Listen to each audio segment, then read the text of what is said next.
vigiando os inimigos. Aqui, pessoal, para você entender, antes da história, diz aqui. Juízes 6. Ele falou do 7, vou para o 6. Porém, os filhos de Israel fizeram o que era mal ao Senhor. Israel é um povo abençoado, sempre foi, quando ele está em obediência a Deus. Quando o povo de Israel, em toda a história, se afastou dos caminhos do Senhor, veio sobre Israel praga, veio sobre Israel os inimigos, veio sobre Israel todo o mal. Ou seja, o Deus de Israel é chamado o único Deus. Mas, no entanto, esse povo, chamados filhos de Deus, foram de Deus, são de Deus, foram separados, mas estavam servindo a outros deuses. Como pode? Um povo que o antepassado deles sabia de toda a história de Abraão, a história de Moisés, a história dos antepassados, a história que só havia um Deus, mas, no entanto, estavam servindo a outros deuses e não ao único Deus. Então, aqui, pela infidelidade do povo, a Bíblia diz assim, ó, em Juízes 6. Porém, os filhos de Israel fizeram o que era mal aos olhos do Senhor. E o Senhor os deu nas mãos dos midianitas por 7 anos. E prevalecendo a mão dos midianitas sobre Israel, fizeram os filhos de Israel para si, por causa dos midianitas, as covas que estão no monte. Ou seja, quando eles estavam com Deus, eles estavam fortes. Mas quando eles estavam sem Deus, sem servir a Deus, eles estavam onde? Se escondendo, estavam na caverna. Porque Deus é a nossa força. Quando nós estamos com Ele, Ele nos dá força para avançar. Mas como eles estavam errados diante de Deus, os inimigos vinham, e a Bíblia diz que tudo aquilo que eles plantavam, eles trabalhavam o tempo todo, mas tudo que eles plantavam, vinham os midianitas, os amalequitas, os povos do Oriente, pegavam tudo o que eles faziam e levavam os seus gados, o povo ficava numa miséria. Mas ali havia um homem chamado Gideão. Esse homem era o menor da tribo dele. O menor da tribo dele. Imagine, esse rapaz aqui, ó, é o mais pobre da família. Esse aqui é o mais pobre de toda uma tribo. Ele é o mais pobre de toda uma nação. Ninguém dá nada por ele. Existem pessoas valorosas, com poder, mas esse aqui é aquele que ninguém dá nada por ele. Mas Deus viu Gideão assim. Olha a situação de Gideão.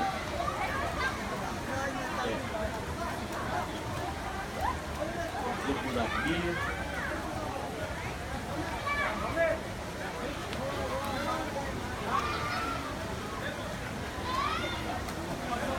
Então, o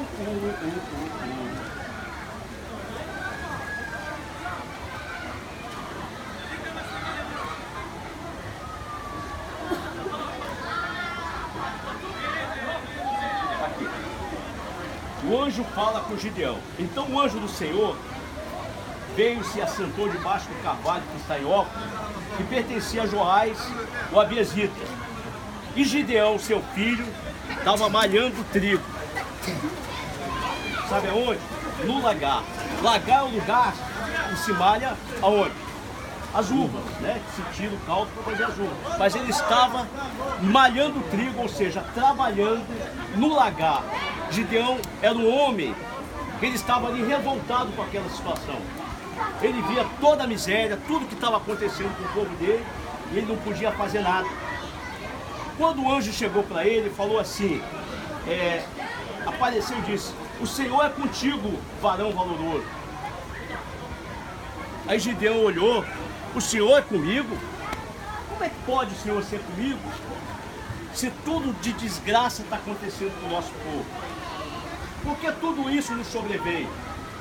O que é feito então de todas as suas maravilhas que nossos pais nos contaram, dizendo: não nos fez o Senhor subir do Egito, porém agora o Senhor nos desamparou e nos deu nas mãos dos midianitas? Então o Senhor olhou para ele e disse: vai nessa tua força e livra Israel das mãos dos midianitas. Aí ele disse: ai, Senhor meu, com que livrarei Israel? Eis que a minha família é a mais pobre em Manassés, e eu o menor da minha casa. E o Senhor lhe disse: porquanto eu hei de ser contigo, tu ferirás os midianitas como se fosse um só homem.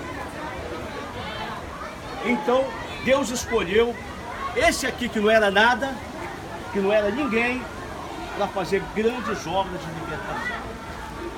Por que eu estou falando isso? Às vezes a pessoa, ela se desmerece, ela acha que ela não tem condição, ela acha que ela não pode, ela se acha inferior a muita coisa, ela acha que o outro tem mais condição.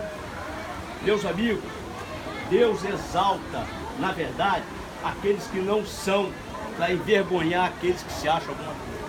Eu achei lindo quando esse rapaz falou o testemunho dele, no olho, emocionado. Achei lindo, Babi, quando você falou que você não tinha o que comer, quando era a tua situação, e hoje Deus te honrou. Deus faz coisas que a gente não espera. Deus tira do pó o desvalido e vai sentar junto com os príncipes do seu povo. A verdade é essa. Deus faz coisas que a gente não entende, porque Ele quer ser glorificado na vida da pessoa. Então, dependendo da situação que a pessoa passa, ela começa a se achar que não é capaz. Você é capaz sim. Você tem força dentro de você. Ainda mais se a força for aliada diante de Deus. O anjo apareceu então para Gideão. Gideão ofereceu um cabrito, ofereceu um sacrifício. Naquele momento que ele ofereceu o sacrifício, o fogo de Deus desceu e consumiu aquele sacrifício que ele havia feito para Deus. Só que para Deus ter uma aliança com o homem, o que Deus fez com nós? Deus, Ele deu o melhor dele. Havia milhares de anjos, serafins, querubins, milhares e milhares que existem no trono de Deus. Mas Deus deu o melhor dele. Deus deu a essência dele. Deus deu Ele mesmo de melhor, como sacrifício, que foi o Senhor Jesus.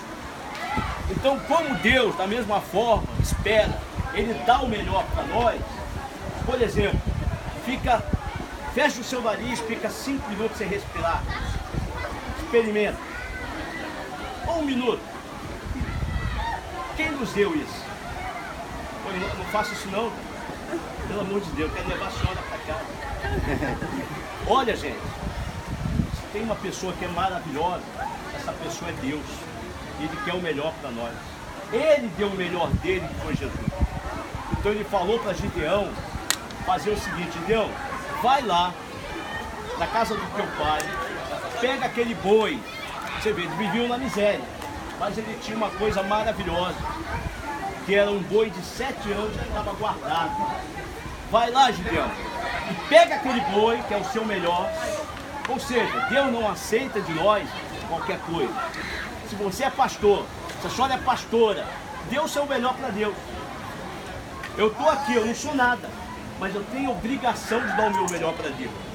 Eu tenho obrigação de falar com vocês, com ênfase daquilo que eu tenho recebido, do melhor para Deus. Eu não posso tratar vocês aqui de qualquer maneira, porque senão eu vou estar dando o pior para Deus. Eu não posso trazer vocês de São Paulo para cá e deixar você abandonado. Não, eu tenho que dar o meu melhor para Deus, para você. Deus quer que a gente dê o melhor. Aonde você trabalha, pessoal, Deus quer que você dê o melhor. No seu trabalho, na sua casa, Deus quer que você ofereça o melhor. Porque Deus, Ele só nos dá o melhor. E Ele aceita o que nós temos o melhor. Quando nós estamos oferecendo, atenção aqui, quando nós estamos oferecendo algo, entenda. Quando você está oferecendo algo para alguém, esse alguém representa Deus. Porque a Bíblia diz: amai a Deus sobre todas as coisas e o próximo como a ti mesmo. Não adianta só querer dizer que ama a Deus. Você tem que amar o teu próximo também. Então, naquilo que nós fizermos, nós temos que dar o nosso melhor. Porque Deus não aceita qualquer coisa, qualquer ofertinha. E a oferta eu não falo monetária, é oferta de vida, é oferta de caráter, é oferta de atitude, é oferta de entrega do seu próximo para Deus. Se você estiver servindo bem o teu próximo, você está servindo bem a Deus. E se você estiver servindo bem a Deus, você vai estar servindo naturalmente o teu próximo. Você vê que uma coisa é ligada à outra. O próximo e Deus. Então Deus falou, olha, vai lá, pega aquele boi de 7 anos e sacrifica para mim. O que Gideão fez? O boi não era nem dele, era do pai dele. Gideão foi lá, mas antes dele ir, o que Deus falou? Olha, destrói o altar de Baal. Ou seja, eles estavam, o povo de Israel, aparentemente servindo a Deus, mas estavam servindo a Baal. Estavam servindo um Deus pagão. Olha o engano. Um povo que conhecia Deus, porém estavam sacrificando para Baal. Então ele foi lá, destruiu o altar de Baal, ou seja, tirou o pecado da casa dele e ofereceu um sacrifício. Restaurou o altar e ofereceu aquele boi de 7 anos, que era o melhor que ele tinha para ele. Depois que ele ofereceu, que ele restaurou o altar dele, ofereceu aquele de melhor para Deus, o que aconteceu? Uma grande vitória. Deus chamou ele, convocou os valentes, houve uma grande vitória. Haviam milhares de pessoas de midianita, era como um grão de areia. Eles estavam então, nessa ocasião, em umas montanhas, e nisso tinha o povo de Israel na montanha, e o povo lá. Só que eram só 300, enquanto haviam milhares de inimigos. Mas Deus deu estratégia para Gideão. Faz o seguinte, Gideão, pega eles, coloca uma tocha, leva contigo cântaro. Quando chegar por volta de meia-noite, vai tocar a guarda. Nessa hora da guarda, eu vou mandar um espírito de confusão. O que aconteceu? Naquele momento, deu meia-noite, na troca da guarda, Gideão e os soldados levantaram a tocha. Quando eles levantaram a tocha, pegaram os cântaros, quebraram os cântaros, aí houve um grande reboliço. Houve um espírito de confusão tão grande entre os inimigos que estavam lá, que um começou a matar o outro.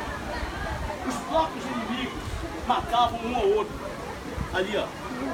Algo que os 300 não podiam fazer. Então Gideão venceu aquela vitória, deu vitória ao povo de Israel. Mas por quê? Primeira coisa, ele deu o melhor para Deus. Mas antes de ele dar o melhor para Deus, ele teve que restaurar o altar. Esse altar representa a nossa vida, de servir ao nosso Deus, oferecer o melhor do que nós temos. Foi o que Gideão fez. E Deus deu vitória, deu estratégia para ele. Você vê, olha a inteligência de Deus, coisas que a gente não observa. Deus deu essa sabedoria para ele. Entendeu? Para tu vencer os teus inimigos, faz o seguinte, pega umas tochas, porque quando o povo vê aquelas tochas, o povo pensou que eram milhares e milhares, ficaram com medo. Ah, é o exército de Gideão! As tochas quebraram-se uns dos outros, os cântaros, e aí houve uma grande vitória. Eles não fizeram nada, os inimigos mataram-se um ao outro. Então isso quer dizer o que com a gente? Nós temos que restaurar o nosso altar, nós temos que dar o melhor de Deus para a nossa vida, porque aí Deus nos dá sabedoria para a gente vencer os nossos inimigos e vencer as batalhas que nós não temos conseguido vencer. Amém? Amém? Mas o nosso altar, gente, tem que ser um altar para o nosso Deus. Vamos fazer uma oração.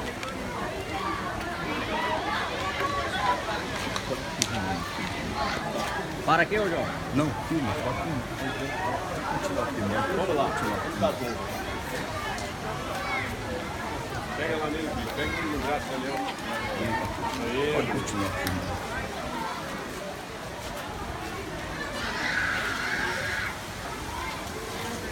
Pode fazer oração?